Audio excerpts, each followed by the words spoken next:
नमस्कार दोस्तों, मैं योगेश कुमार राघव स्वागत करता हूं आपका YouTube channel YS Raghav classes में।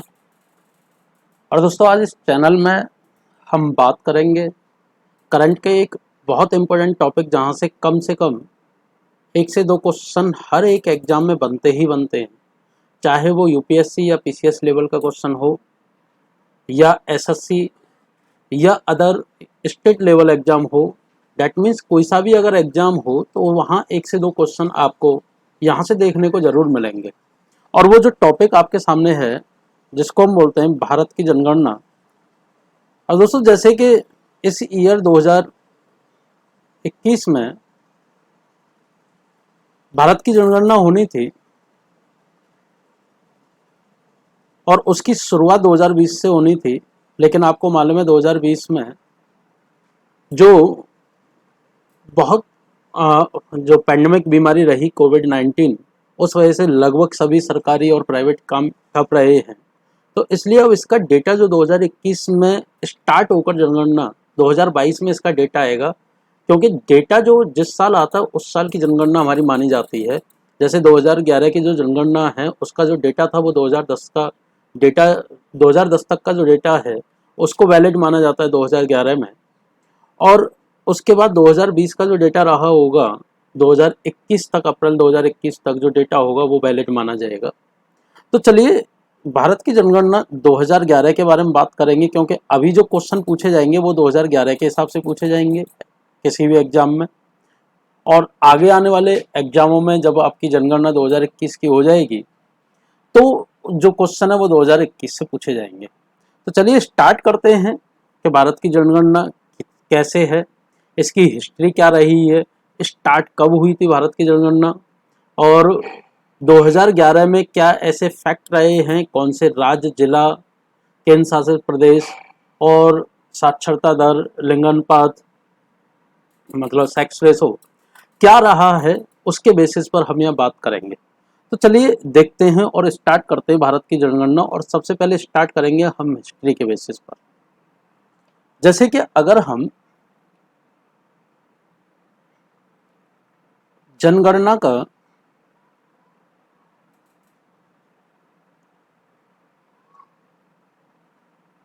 इतिहास की बात करें कि जनगणना का इतिहास क्या रहा है, ध्यान से देखिएगा। आपको मालूम है दोस्तों कि 1947 से पहले, और ईयर अगर हम बात करें 1764, डेट मीन्स जिसमें बक्सर का युद्ध हुआ था, और वहां से लेकर 1947 तक हमारे देश में जो सबसे ज़्यादा, अगर हम कहें कि जो पावर में रहा, वो रहा था ब्रिटिश। दैट मीन्स अगर हम इनको बोलें कौन सी यूरोपियन कंपनी, कौन सी थी, ब्रिटिश कंपनी, इंग्लैंड, और उसकी सरकार यहाँ चल रही थी और वही शासन किया करते थे ब्रिटिशर्स।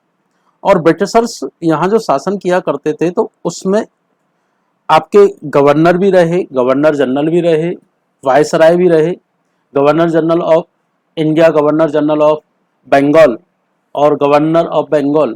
तो इस तरीके से आपके जो भी वहाँ शासन किया करते थे उसके बेसिस पर आपके बटे हुए थे। तो उसी में अगर हम देखें कि 1872 जो ईयर था, उस समय जो भारत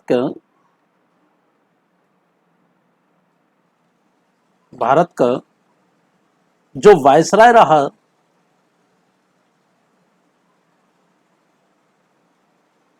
जो भारत का वायसराय था वो कौन था? वो था आपका लॉर्ड मायो। कौन था? लॉर्ड मायो। और लॉर्ड मायो के शासनकाल में ही सबसे पहले भारत में जनगणना कराई गई। लेकिन वो जो जनगणना थी, वो जनगणना कैसी थी? जनगणना कराई गई सबसे पहले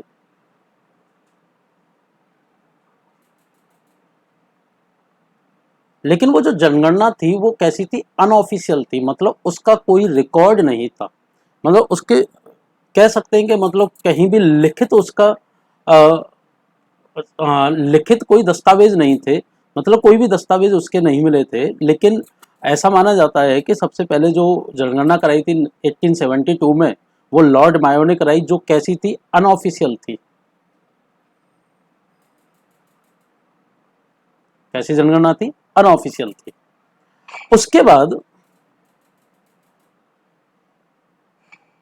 1881 में, उस समय जो भारत का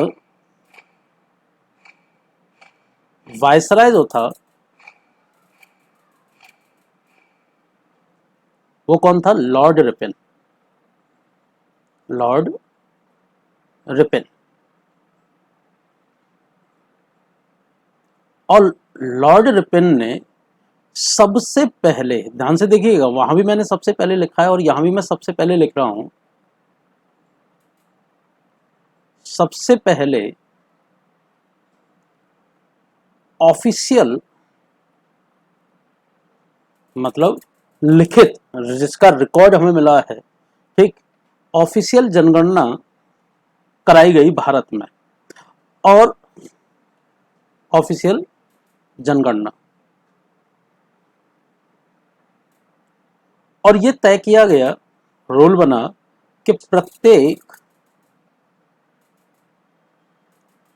10 साल में भारत में जनगणना होगी। ठीक, मतलब प्रत्येक 10 साल में भारत में जनगणना कराई जाएगी।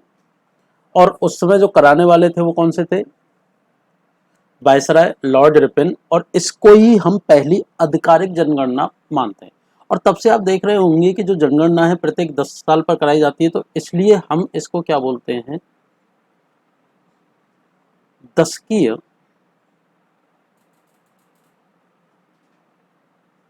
जनगणना। दशकीय जनगणना बोलते हैं हम इसको, क्योंकि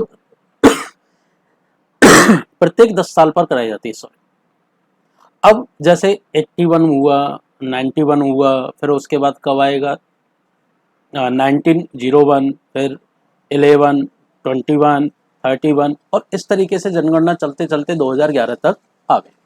अब जैसे एक व्यक्ति रहे जिनका नाम था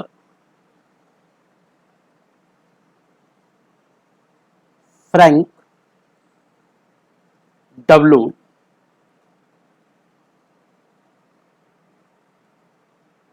नॉस्टेन।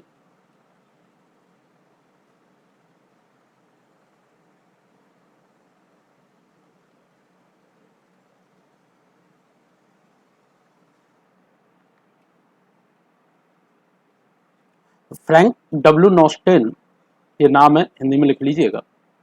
इन्होंने जनगणना को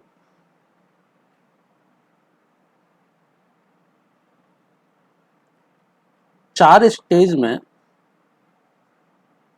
4 तरीके से बांटा है। अब ये कौन कौन सा है, ध्यान से देखिएगा। जैसे कि अगर हम स्टेज 1 की, मतलब पहले चरण की अगर बात करें,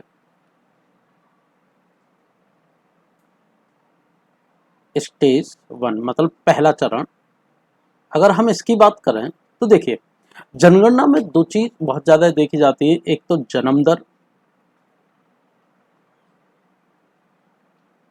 और दूसरी मृत्यु दर।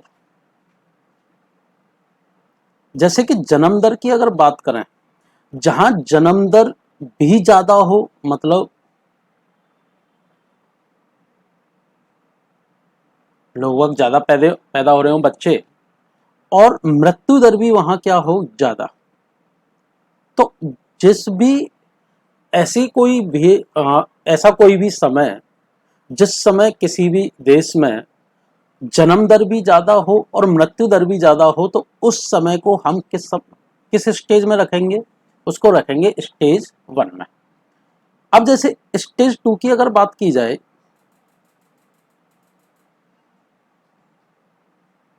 तो स्टेज टू में क्या था कि जन्म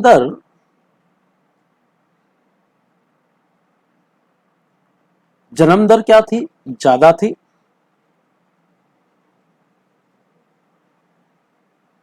लेकिन मृत्यु दर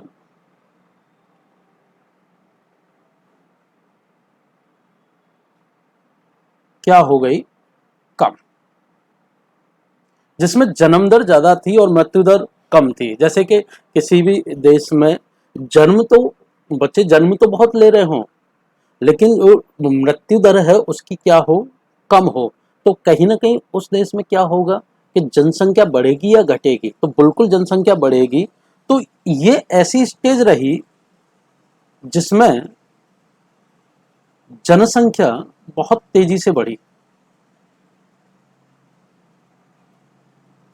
ध्यान से समझिएगा, और अगर अच्छा लगा हो तो लाइक जरूर करिएगा। तो ऐसा समय रहा जिसमें जनसंख्या बहुत तेजी से बढ़ी।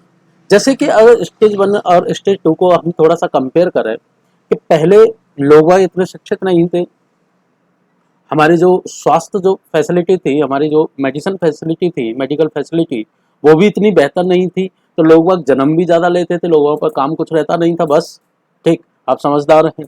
और उनकी जो मेडिकल फैसिलिटी ना होने के कारण महामारियाँ फैले, अकाल पड़े, तो उसमें क्या हुआ कि मृत्यु दर भी ज़्यादा रही। तो ऐसे स्टेज में क्या रहा, चीज़ें संतुलित बनी रही, दैट मीन जन्म दर भी बराबर और मृत्यु दर भी बराबर। लेकिन स्टेज टू ऐसा हुआ कि मेडिकल फैसिलिटी कुछ बेहतर हुई, ठीक, लेकिन लिटरेसी रेट अभी इतना ज़्यादा नहीं था। तो उस तरीके से क्या हुआ कि जन्म दर तो क्या हुई, ज़्यादा रही, लेकिन मृत्यु दर क्या हो गई कि मेडिकल फैसिलिटी की वजह से अब लोगों को बचाया जाने लगा, तो मृत्यु दर उसकी कम हो गई। तो जिससे क्या हुआ कि जनसंख्या बहुत तेजी से बढ़ने लगी। अब स्टेज थर्ड आता है।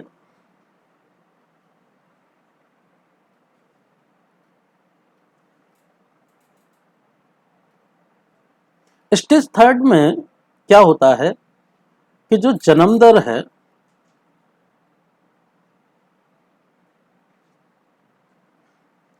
वो धीरे धीरे कम हो रही है,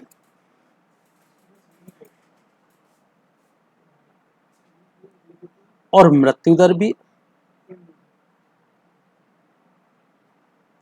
धीरे धीरे क्या हो रही है, कम हो रही है। और अगर हम जनसंख्या में बात करें कि इस समय जो भारत है,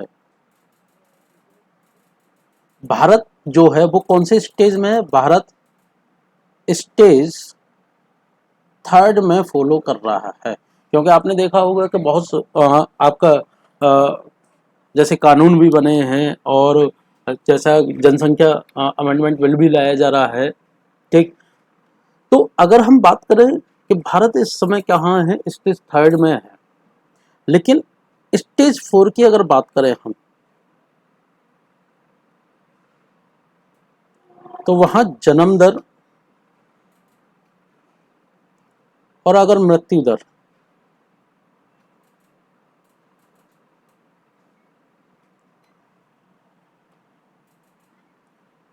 कम, और मृत्यु दर भी क्या हो गई, कम हो गई। लेकिन अभी तक किसी भी देश या राज्य में ऐसी कोई भी स्थिति नहीं बनी कि वो स्टेज फोर को फॉलो करे। स्टेज वन फॉलो की गई है, स्टेज टू भी कंडीशन में आई है, स्टेज थ्री भी कंडीशन में आई है, जो इस समय मैं बता रहा हूँ भारत में। लेकिन स्टेज फोर ऐसा नहीं है कि जहाँ जन्म दर भी कम हो, मृत्यु दर भी कम हो। तो अभी तक ऐसा कुछ भी नहीं हुआ है। देखिए, आगे बढ़ते हैं, यहाँ तक आपको समझ में आ गया होगा, और बात करते हैं कि जो जनगणना के इतिहास रहा है उसमें जो टाइम पीरियड है, कहाँ से 81 से लेकर और कहाँ तक 2011 तक, उसको कितने टाइम पीरियड में बांटा गया है। तो देखिए, बात करते हैं उस पर, ध्यान दीजिएगा।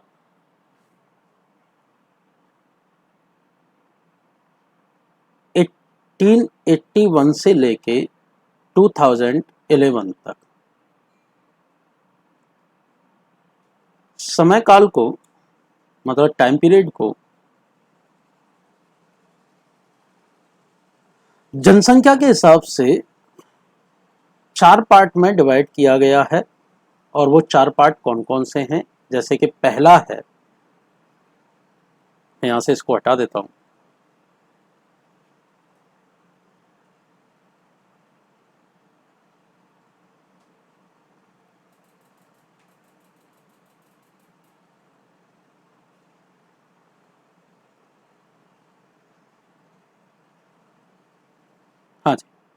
जैसे पहला जो आता है वो आया कहाँ,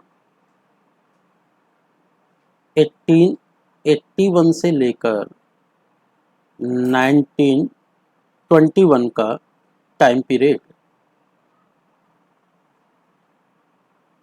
जिसमें पांच जनगणना हुई। मतलब जनगणना कौन कौन सी हुई, हम ऑफिशियल की बात कर रहे हैं, अनऑफिशियल की नहीं। फर्स्ट से फिफ्थ। अब ये कौन कौन सी थी, जैसे कि 81, 91, उसके बाद 1900, 1, 11 एंड 21। ठीक, ये पांच थी। अगर हम बात करें कि ये समय किस स्टेज में रहा, जैसे कि हमने स्टेज बताई थी, तो इस समय जो पॉपुलेशन थी, मतलब जनसंख्या थी,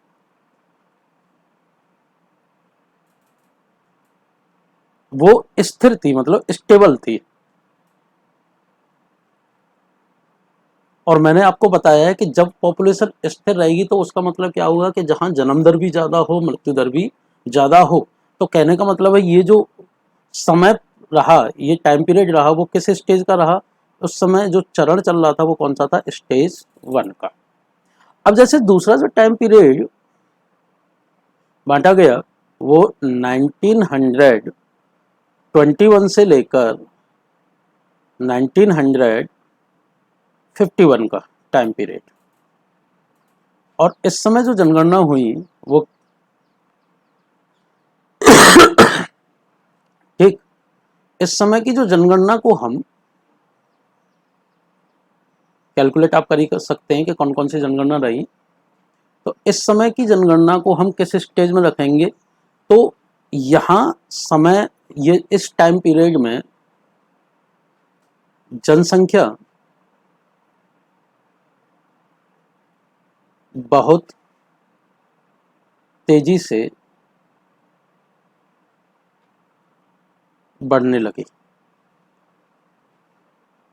और जब जनसंख्या बहुत तेजी से बढ़ने लगी तो मैंने जैसा कि आपके पिछले उसमें बताया, बहुत तेजी से बढ़ने लगी तो वो स्टेज कौन सी आती है, स्टेज सेकंड, जहां जन्म दर तो ज्यादा हो लेकिन मृत्यु दर कम हो जाए। तो इस टाइम पीरियड को किस स्टेज में रखा गया है, स्टेज सेकंड में। और इसी, अगर बात करें हम कि जब जनसंख्या बहुत तेजी से बढ़ने लगी और स्टेज 2 आया, तो इसका इफेक्ट कहाँ दिखेगा, आगे जाकर। तो इसलिए तीसरा टाइम पीरियड आया, जो टाइम पीरियड था 1951 से लेकर और कहाँ तक का, 1981 का जो जनगणना काल रहा,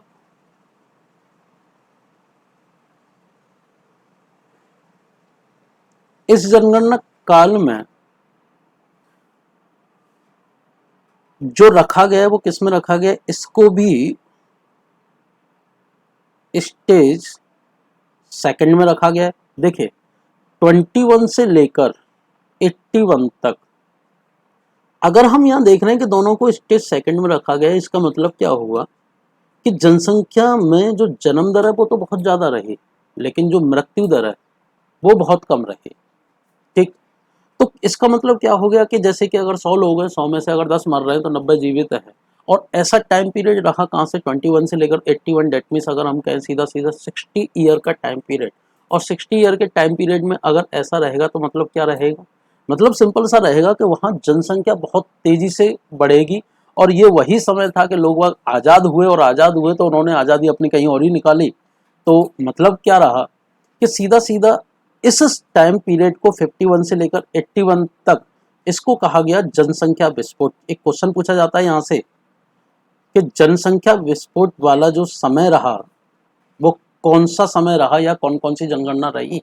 तो 51 से लेकर 81 तक इसको समय को बोला जाता है कौन सा, जनसंख्या विस्फोट। ठीक, यहाँ तक क्लियर है। अब जैसे जो स्टेज, अगर हम बात करें जो चौथा चरण आया, टाइम पीरियड आया, वो आया 1981 से लेके और जो आज तक, मतलब वर्तमान तक। और वर्तमान में हम किसकी बात कर रहे हैं, क्योंकि 2021 की अभी जनगणना हुई नहीं है, तो हम बात करेंगे किसकी, 2011 तक। तो ये जो समय पीरियड है, इससे स्टेज को स्टेज थर्ड में रखा गया है। किस में रखा गया है, स्टेज थर्ड में रखा गया है, जहां जन्म दर धीरे धीरे कम हो रही है और मृत्यु दर भी धीरे धीरे क्या हो रही है, कम हो रही है। तो दोस्तों अगर बात करें हम कि 1881 से लेकर 2011 मतलब आज तक की जनगणना की अगर हम बात करें, तो इसको जो डिवाइड किया गया है वो चार में, एक 1881 से 1921 जो स्टेज वन, स्टेज टू में दो आपके टाइम पीरियड रहे, 21 से 51 और 51 से 81, और 51 से 81 के टाइम पीरियड को ही जनसंख्या विस्फोट बोला गया है, जहां जनसंख्या बहुत तेजी से बढ़ी। और 81 से लेकर आज के समय में जनसंख्या धीरे धीरे कम हो रही है और धीरे धीरे क्या मृत्यु दर भी क्या हो रही है, धीरे धीरे कम हो रही है। तो दोनों ही स्टेज को हम बात करें कि स्टेज थर्ड में। यहां तक आपको समझ में आ गया होगा। चलिए बढ़ते हैं आगे और देखते हैं जो नेक्स्ट पार्ट है आपका। चलिए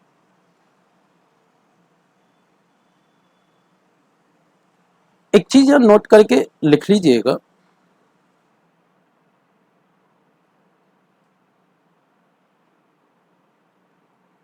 भारत में आज तक जो जनगणना हुई है वो कितनी जनगणना हुई है, कुल जो जनगणना हुई है 2011 तक वो कितनी हुई है, 15 जनगणना हुई है। ठीक, और 15 जनगणना में जो आपकी पांचवी जनगणना 1921 की जो जनगणना रही, पांचवी फिफ्थ, वो समय ऐसा समय था कि जिसमें जनगणना जिसमें जनसंख्या कम हुई थी लगभग 7 लाख। मतलब देश में लगभग जनसंख्या बढ़ने की वजह क्या हुई, जनसंख्या 7 लाख कम हुई थी। और ये पूछा गया क्वेश्चन है यूपीएससी का। अब ऐसा क्यों, तो ध्यान दीजिएगा कि जब हम हिस्ट्री पढ़ते हैं, तो हिस्ट्री पढ़ते हैं तो वहां हमें एक चीज समझ में आती है कि 1909 से लेकर 1923 तक का जो समय रहा, उसमें भयंकर अकाल झेलने पड़े थे इसको। और आपको मालूम है कि जब आपका दिल्ली दरबार लगा था तीसरा 1911 में, जिस समय आपकी जो बंगाल विभाजन जो है वो भंग कर दिया गया था, और जो राजधानी हमारे देश की जो राज कैपिटल थी वो आपके कोलकाता से हटाकर किसको बनाया गया था, दिल्ली को।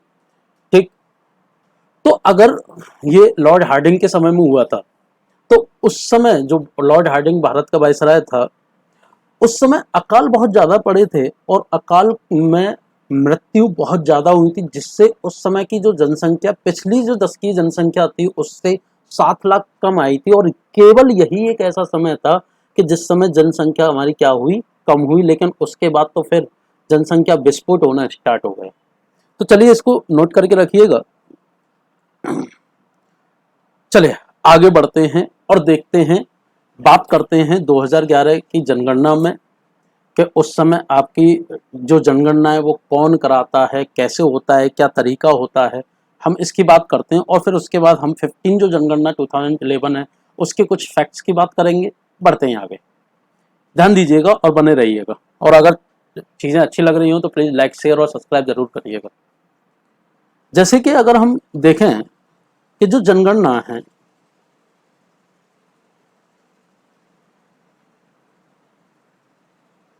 ठीक,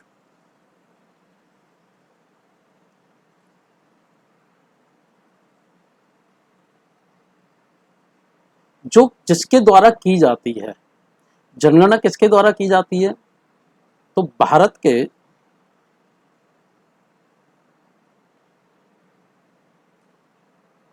महारजिस्टर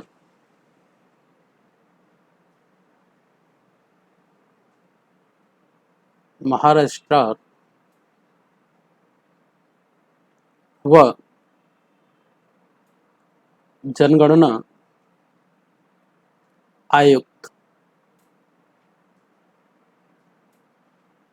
इंग्लिश में बात करें हम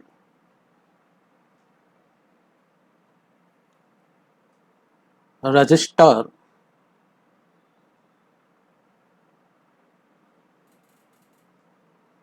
जनरल एंड सेंसस कमिश्नर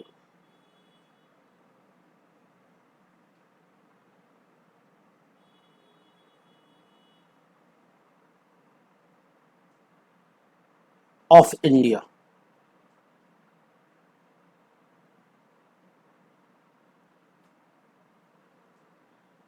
द्वारा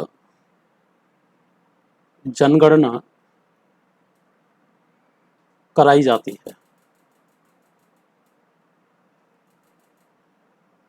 दैट मीन्स जो आपके जो जनगणना आयुक्त हैं, एक जनगणना आयुक्त डिसाइड किए जाते हैं भारत के, महाराष्ट्र वो जनगणना आयुक्त, उनके द्वारा आपकी जनगणना कराई जाती है। अब यहाँ से एक क्वेश्चन उठता है कि जो 2011 की जनगणना कराई गई थी उस समय जो भारत के आयुक्त थे, मतलब जनगणना आयुक्त थे, मतलब जो रजिस्ट्रार थे या कमिश्नर थे, वो कौन थे? तो अगर हम बात करें तो 15th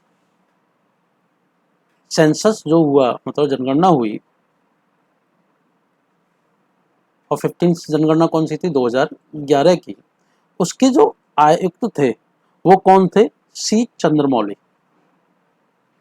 सी चंद्रमौली। ठीक। अब जैसे हम साथ के साथ एक चीज और बोल रहे हैं कि जो जनगणना अभी आने वाली है, जो बहुत जल्द अगले साल में 2021 में, तो वो कौन सी जनगणना रहेगी? वो 16वीं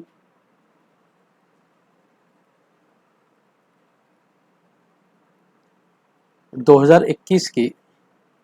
और उसके जो आयुक्त नियुक्त किए गए हैं वो कौन हैं? वो हैं आपके कौन से? Vivek Joshi.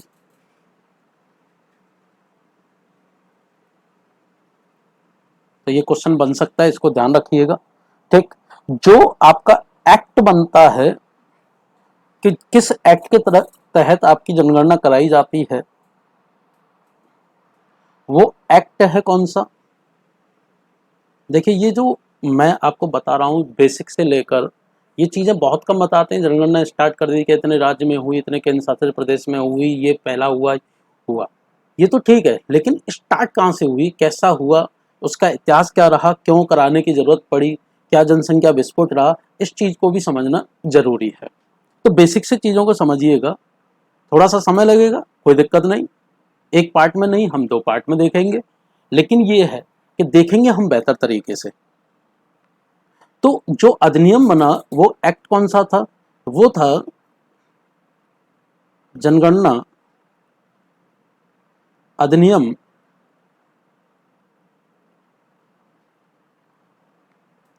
1948। That means census act, census act 1948। That clear? अब जैसे जो 2021 के जो आंकड़े हैं, जैसा कि मैं आपको बता रहा था, वो कहां से कहां तक के आंकड़े लिए जाएंगे? 2021 के जो आंकड़े हैं वो कहां से कहां तक लिए जाएंगे, या 2011 के आंकड़े कहां से कहां तक लिए गए थे? 1 अप्रैल 2020 से लेकर 28 फरवरी 2021 तक का जो डेटा है वो किस में आएगा? 16वीं सेंसस जो होगी 2021 में। और उसी तरीके से जो 2011 का लिया गया वो कहाँ से? 1 अप्रैल 2010 से लेकर, मैं लिख देता हूँ यहाँ, 1 अप्रैल 2010 से लेकर 28 फरवरी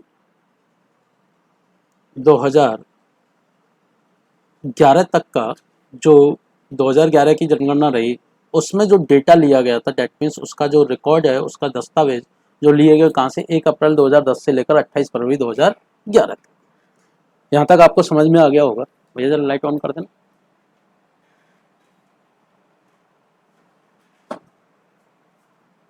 चले अब बढ़ते हैं, जो 15वीं जनगणना रही 2011 की, उसमें क्या डेटा रहा और कैसे हमें करना है, ध्यान दीजिएगा।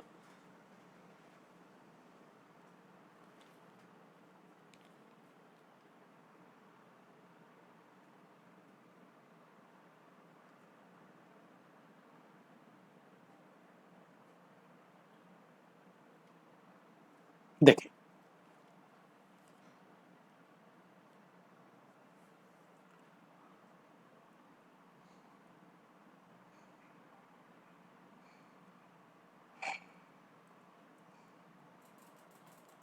तो एक काम करते हैं कि आज हम इतना ही रखते हैं इस पार्ट में। आप यहाँ तक पहले तैयार कर लीजिएगा, और जिसमें मैंने जनगणना के इतिहास की बात की है, और जो नेक्स्ट पार्ट इसमें आएगा मैं उसमें 15वीं जनगणना की बात करूंगा कि कितने राज्यों में की गई थी। और वो आपको, जैसे कि आज अगर आपको जो जनगणना के इतिहास की अगर वीडियो मिल रही है, तो उसके बाद जो नेक्स्ट डे ही आपको जनगणना में क्या फैक्ट्स रहे मैं उसकी बात करूंगा। तो चलिए आज की वीडियो को हम यहीं रोकते हैं, और उसके बाद मिलते हैं आपसे नेक्स्ट वीडियो में। और तब तक के लिए आप खुश रहिए, आबाद रहिए, और जुड़े रहिए वाई एस राघव क्लासेस के साथ। और चीज़ें अगर आपको अच्छी लगती है तो लाइक शेयर सब्सक्राइब जरूर करिएगा। मिलते हैं आपसे बहुत जल्द। Thank you.